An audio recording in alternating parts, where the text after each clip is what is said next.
अपनी कुटिया में बैठ करके कीर्तन गाते, पद बना बना करके रचना करते, और श्री ठाकुर जी चुपचाप खिड़की से निकल करके आते और सूरदास की कुटिया में अधर आकर के बैठ जाते और कोने में बैठ के थोड़ी पे हाथ धर के चुपचाप सुनते सूरदास जी को।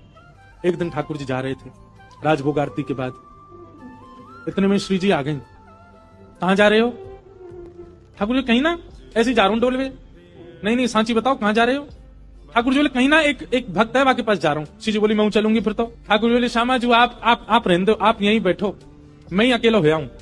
श्री जी बोली अगर मोए ना लेके गए तो मैं गुसाई जी से शिकायत कर दूंगी कि राजभोग के बाद तुम कहीं चले जाओ, और गुसाई जी खोज करो जी कहां जा मैं। ठाकुर जी बोले श्री जी आपके चरणों में प्रणाम करूं, आप मेरे संग चल दो, पर गुसाई जी तो शिकायत मत करियो मेरी, लेकिन एक बात को वचन दो। मैं बोल कहा उत्थापन आरती तो पहले आमेंगे हम दोनों वापस, मां रुकवे की मत करियो बात। आप बड़ी भोरी हो, बड़ी सहज हो, और वैष्णव चाहे कितनों दीनहीन हो, कितनों भावबार हो, वहां पे कृपा करवे की मत सोच लियो। आपको तो मन है जाए यहाँ पे सब लुटाए दूं, सब दे दूं, ऐसे मत करियो। चुपचाप जानो, चुपचाप आनो है, और मैं इशारा कर दूं तुरंत उठ के आ जाइयो। श्री जी बोले हाँ मैं आ जाऊंगी। ठाकुर जी हाथ पकड़ के श्री जी को ले गए सूरदास जी की कुटिया में। सूरदास जी गा रहे हैं के सर तिलक मोतिन की माला, वृंदावन के वासी, नेह लगाए त्याग गए तृण शम, डार गए गल फांसी, अखियां हरि दर्शन की प्यासी, हरि दर्शन की। ठाकुर जी बैठ के सुन रहे हैं मंद मंद, श्री जी के नेत्रन से आंसू गिर रहे हैं।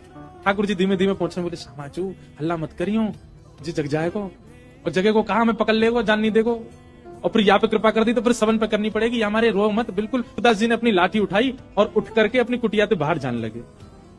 श्री जी बोली जी कहां जा रहे हो बाबा? अरे आंधरो बाबा कहीं गिर नहीं जाए, हम यहाँ के संग चलें, कहीं गिरवे बारो होगा तो बचा लेंगे। ठाकुर जी बोले मैंने पहले ही मना करी आप जैसे कृपा पिपा ना करनी कोई पे, और समय है गो उत्थापन को, मैं गुसाई जी मंदिर खोल देंगे, चलो जल्दी मंदिर में।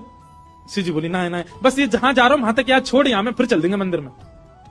ठाकुर जी बोले पहले ही मना कर रहा हूं मत चलो मेरे संग। आ गई है जबरदस्ती, अब मां मंदिर में हम दोनों नहीं मिलेंगे तो गुसाई जी बड़ी डांटेंगे। श्री जी पीछे पीछे चलन लगी। चलते चलते सूरदास जी भी वहां गए जहां गहरो गड्ढा। सूरदास जी जैसे ही गड्ढा की ओर जाने लगे, श्री जी बोली अरे देखो श्याम सुंदर जी गिर जाएगो बाबा, गड्ढा में गिर जाएगो, या के माथे में लग जाएगी, हाथ पांव में लग, या को पकड़ लो रोक लो। अब यहाँ तो किशोरी जी जा रही है बचावे, तब तक सूरदास जी कूद ही गए, और कूदते अरे भैया, अरे कन्हैया, अरे लाला, अरे भैया कोई काम को सुनना हो तो नहीं देखियो, अरे मैं आंधरो गिर गऊं कुआ में, अरे भैया मैं यहाँ से बचाई लियो। श्री जी बोले ठाकुर जी या तो इनको बाहर निकालो नहीं तो मैं आपसे कट्टी आ जाऊंगी।